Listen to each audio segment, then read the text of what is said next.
सबको नमस्कार। सबसे पहले तो हम लोग 9 बजे यहाँ से निकलने वाले थे। आप लोगों को सूचना थी तो थोड़ा हम लेट आए, इसके लिए माफी चाहते हैं। तो हम लोग 1 तारीख से हमने एक अभियान प्रदेश कांग्रेस कमेटी की तरफ से चलाया है कि हमारे प्रभारी आदरणीय सुखजिंदर रंधावा साहब के अ, निर्देश पर कि जो भारत जोड़ो न्याय यात्रा हमारे नेता राहुल गांधी जी कर रहे हैं और जिन 5 मुद्दों को लेकर के कर रहे हैं, उन मुद्दों पे हम सभी 25 लोकसभा क्षेत्रों में जाएंगे। 1 तारीख से हमने बीकानेर से हमारा ये कार्यक्रम की शुरुआत की है और बीकानेर के बाद में हम लोग बाड़मेर लोकसभा क्षेत्र में गए। आज हम नागौर जा रहे हैं, फिर हम चूरू जाएंगे, फिर हम झुंझुनू जाएंगे, फिर सीकर जाएंगे, फिर जयपुर ग्रामीण। ये जो 5 मुद्दे हैं, युवा, महिला, रोजगार, श्रमिक, भागीदारी, ये 5 मुद्दे हैं। देश में 10 साल से मोदी जी की सरकार है, एनडीए की सरकार है। जो वादे 10 साल पहले इन्होंने देश की जनता से किया था, उन वादों में से एक भी वादा उन्होंने आज की तारीख तक पूरा नहीं किया। चाहे वो महंगाई कम करने का मुद्दा हो, चाहे 2 करोड़ लोगों को रोजगार देने का प्रतिवर्ष का मुद्दा हो, चाहे उनका किसान की आमदनी दोगुनी करने का मुद्दा हो, चाहे जातिगत जनगणना की बात हो, चाहे महिला के उत्थान की बात हो, विदेश नीति ठीक करने की बात हो, किसी भी मुद्दे के ऊपर उन्होंने कोई काम नहीं किया और केवल केवल धार्मिक उन्माद फैलाते रहे, जुमले गढ़ते रहे, झूठ बोलते रहे और 10 साल आज हो गए। अभी राजस्थान के अंदर 5 साल हमारी सरकार थी, एक से बढ़कर के एक योजनाएं हमारी सरकार ने दी।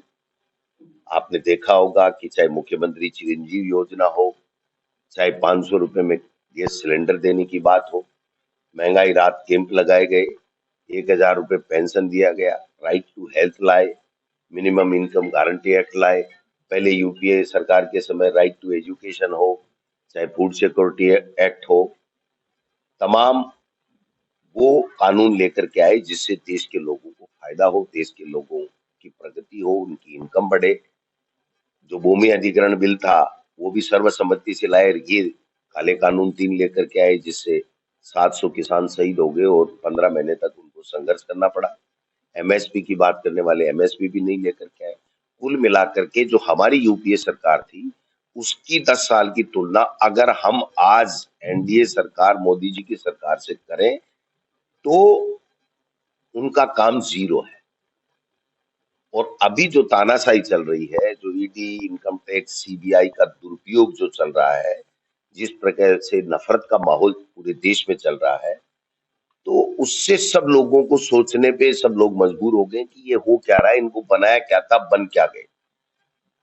हमारे देश का लोकतंत्र विश्व में सबसे अच्छा लोकतंत्र माना जा रहा है और आज वही हिंदुस्तान में केवल ये पूछने पे कि हम पे हमला क्यों हुआ लोकसभा के अंदर, राज्यसभा के अंदर और आगे नहीं हो, ये कौन लोग थे, इनकी जांच कौन करेगा और आगे ऐसी घटना नहीं घटे, ये पूछने पे 150 सांसदों को बाहर निकाल दिया गया कि आप बोल नहीं सकते।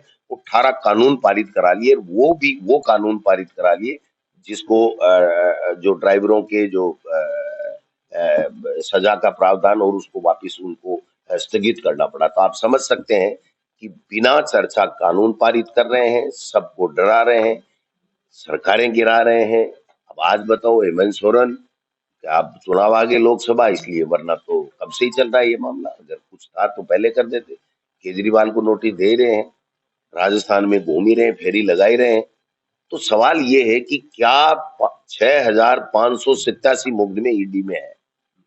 क्या भारतीय जनता पार्टी का कोई नेता या एनडीए में बैठे हुए कोई घटक दल के नेता के खिलाफ कोई मुकदमे नहीं है? 70% से 72% के लगभग उन लोगों के खिलाफ मुकदमे हैं, उनमें एक में नोटिस जारी नहीं। आज मैंने एक अखबार में कार्टून देखा था, शायद कल का था, कि वो इतना साइकिल पे लेके जा रहा था तो कोई बाबा ने पूछा कि क्या अखबार कौन सा है? बोली ये अखबार नहीं, आजकल मुझे टेंडर मिल गया ईडी के नोटिस बांटने का। तो ये स्थिति इस देश में हो रही है। तो आपको और हमको सबको समझना पड़ेगा। आप बहुत अच्छे लोग हो, बहुत अच्छी मेहनत करते हो, अच्छी यहाँ से लेकर के जाते हो, कलेक्शन लेते हो, लेकिन आगे क्या चलेगा आप में से कोई नहीं कह सकता।